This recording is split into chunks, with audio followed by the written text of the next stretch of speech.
How's it going, everybody? Welcome to Arc Basics, a show where we break down the ABCs of how to start an arc, how to accomplish things, how to achieve things, how to be the best you possibly can be.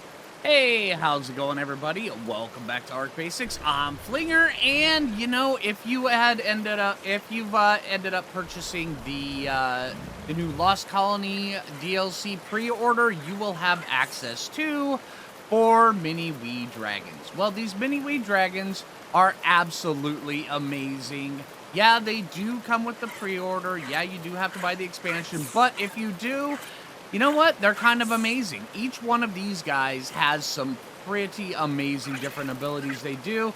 Also, they have different areas that they spawn. Well, you know what? Let's break down all the little bits for them. Because, all right, so, and they do kind of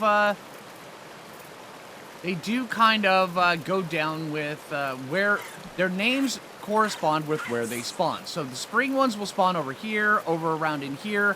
In the, the more jungly bits. The summer ones are more redwoodsy type of thing. The autumn ones as well. The summer also come down around all in this way, and then the winter are up in the colder areas. So if you're looking for them, chances are you may find one of them. And then you can kind of see where they're at, because usually these little guys, they've got an attitude and they like to pick fights. So one of the easiest ways to spot them is see them actually trying to go to town on one of the little creatures in the area. Like the spring one, they just can't get enough of sheep. So they're going to terrorize all the sheep in the highlands, and it is absolutely hilarious to watch.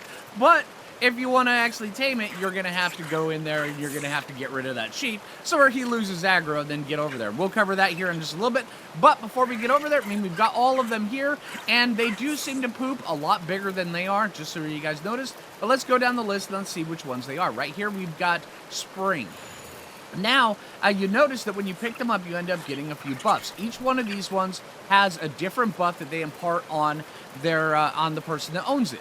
All right, so they the spring one, the native biome boost. If you go into this guy's native biome, i.e., where you tamed it, then you'll get a 10% XP boost and a 10% loot quality. So all the loot crates that you open up in there, you will get.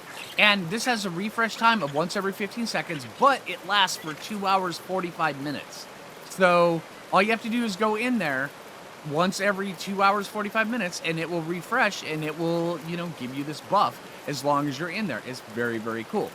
All right, so the Drakeling knowledge. The Drakelings store a percentage of experience while mounted, can be used to boost another creature experience with higher value boosts, also gaining a Dragon Horde key. All right, so what this does, this allows you to, here, if you take the Drakeling that appears on your hotbar and you put it in your inventory, and you put it on your hotbar, and then you press the corresponding button, it will go up to your hand. All right, so now while this is in your hand, you can either just do this attack while you're out, or it can bite like this. But you'll also notice that down below there is a stored XP. It says XP, and it'll tell you just how much XP it is. You get that XP by going out farming things, just by getting XP while it's on your shoulder. Then when you come back, you right-click on one of your dinos, and it will impart that XP onto that dino. And then it will level it up. Once you have enough XP that is imparted onto that dinosaur, you'll get a Horde key. That Horde key is much like one of the Bob's treasure chest maps, and you can take it out and you can go dig it up with the dragon. It's a very, very cool system. All right, so let's put this guy back on our shoulder, and let's throw him back down. Let's talk about one of the next ones. All right, so the next one we're going to be talking about is the autumn, because each one of these guys gives their own different buff. This one right here, it has the same native biome boost, so if we're in his biome, it will get the boost. But you also notice when we pick him up, if we have the other boost, it will remove that boost, because right now we're in the spring biome, so it removed the other one. Yeah. All right, now the autumn one gives 5% melee damage and plus 15% harvesting. So this guy right here is the one you want to take out if you're grinding up, if you're grinding a whole ton of resources, because you're going to get 15% extra. Wicked, wicked cool. All right, and then this next one, this one is, let's see, this is summer. Okay, so, and also we're in a summer biome as well. So this buff right here is 10% movement speed, minus 25 CC effect duration. So you know those annoying Microraptors and annoying Purlovia? That's a CC effect. That stun that they do. So this right here makes it so where, yeah, you can still get it, but if you get it, it's going to last 25% less as long. So instead of the 10-second duration stun, it's going to be a 7.5-second duration stun, which could be the meaning between life and death. Yeah. Put him down. Now let's grab Winter. Winter is absolutely really, really cool, actually. Winter has a 10% damage resistance and a plus 100 insulation. That is wicked, wicked cool. So yeah, plus 100 insulation right across the board. Here, let me show you. Throw that down. Let this reset.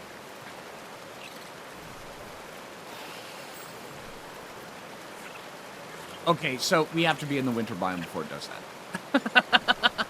All right, but yeah. All right, now that we've got that out of the way, so where you guys can figure out exactly which one you want, and I'll go down through so where you can actually see the individual ones, because I know everybody's going to have their favorite. Matter of fact, which one is your favorite? Put it down in the comments down below. All right, this one is Autumn, I believe. Yeah, Autumn. And then we have... hold on, their poop is so much bigger than they are. All right, so spring, this one is summer, and then this one is winter. Honestly, I'm thinking that the winter and the spring ones are just my absolute favorite. They're so colorful and they're so amazing. I mean, I do like the other two as well, and I would not say no to them, but yeah, they're absolutely cool. All right, so now that we've got those ones, let's go figure out exactly how to tame one of these guys, because it's not the easiest thing.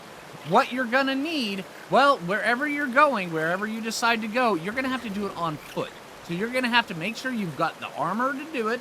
I would recommend some sort of fur, flak, hide armor, something of the sort, something that's going to protect you, and a weapon that can actually take down dinos. You're also definitely going to need bolas, because whenever you go to tame one of these guys, it's going to give you one of 3 different tasks to do. You're going to need, well, first off, you're going to need kibble, and you put that on your 0 slot bar. And then you're also going to, when it goes up onto your shoulder, it's going to give you either, I want you to go get crafting XP, which means you have to craft things, which means you're going to have to craft things. And then the other one is harvest, which means you're going to have to harvest things, rocks, metal, trees, anything like that. In my experience, harvesting metal is one of the easiest things. Or also, say like if you're in the Highlands, harvesting an Ovis corpse always gives a ton of XP. That's always really good. And then the other one is just fight, which means it wants kill XP. And so you're going to need like a shotgun, you're going to need something to be able to take out some damage, which is where the bolas come into effect. Once you reach the full length of the bar, you're going to have to feed it the kibble. So let's go show you exactly how it's done. It's not the easiest, but once you get the hang of it, it does get a lot easier. All right, so once you've found one, we found a little spring one here over in the Highlands. Once you find them, what you're going to want to do to them is you go up to them, and then you have a torch on your hotbar, and then you brandish your torch. Now, when it does, when it notices your torch, it's going to come down, it's going to hop on your shoulder. See, this guy right here, he wants crafting XP. So what we're going to have to do is go very quickly, go get things to craft something. I'm going to see if we can actually do this with thatch foundations here really quick. Get some of this. I really should have thought this through a little bit more. And see, as we're going, the bar down at the bottom, it slowly raises up. So, honestly, if you have like an Equus or something like that with a mortar and pestle, or just any dino that has like a smithy, just bring along a little bit of extra stuff so you can just craft it on the fly. Like that, all you do is just take and you put your exceptional kibble down over here, and then you press the button on it, and there you go. All right, this guy right here, he was really easy, but if a lot of times, if you have, depending on your taming settings and whatnot, it'll take you a couple different ones. The different ones it'll ask you to do is crafting XP, harvest XP, or kill XP. So just be prepared to do those. Matter of fact, if you go out actually searching for these guys, come here, dude. I would recommend that you Yeah, there he goes, putting this little buff on us. If you go out looking to tame one of these guys, I would recommend taking, say, like an Argent or like a Beaver, something that has either a Smithy in its inventory or an Equus that has a Mortar and Pestle in its inventory. That way there you can just craft things. You can have the extra weight to hold the stuff and then craft it. But be careful, because if you're out taming things, it has to be done 100% completely on foot. If you mount your dino at any time during the tame, he will fly off, and then you'll have to get out your torch again, and then you will have to bring him back on in. So, yeah. Just remember, it has to be done completely on foot. Yeah, that's the pain in the butt, but it's not too bad. And then while you've got them on your shoulder, you can go out and you can use them to gather up XP, which is absolutely really cool.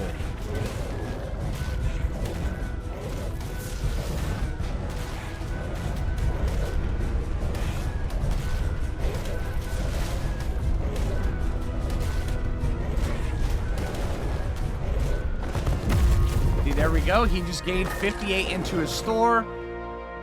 Then also, let's see how much we get from the baby. The baby wants to take it off. Either that or we got rid of the baby during the thing. Okay. But also, another ability they have, if they hold R, if you they have this right here, which is enable slow fall. So if you go like that, you can turn it on, and then you will get a buff over on the side. Right there that says slow fall. All right, so let's go see just how effective that is. Let's go jump off a cliff. Right there we go. And there we go. Down without even a slightest little bit of damage. That is great. Oh, man. All right, all right. All right, so that pretty much just about covers all the Drakeling's abilities. Now, one of the things I would like to cover is make sure that when you are out, you know, you're leveling up a whole bunch of stuff, make sure you have one of these on your shoulders. You can actually, or say like if you're power leveling armies and stuff like that, or bosses, take one of these guys, have it on your shoulders. When you're breeding things and you're getting rid of unwanted, you know, babies, have one of these on your shoulders. Trust me. The Dragon Horde loot that you get from these guys is absolutely insane, and you want that. And then also being able to take the XP that you get from, you know, all that extra stuff and imparting it onto other things is actually wicked, wicked cool. All right, so hey, I hope this video helped you out. If you haven't already, make sure you click that like button. I really appreciate it. If you're new around here, subscribe. And until next time, this is Phlinger, and take it easy, everybody.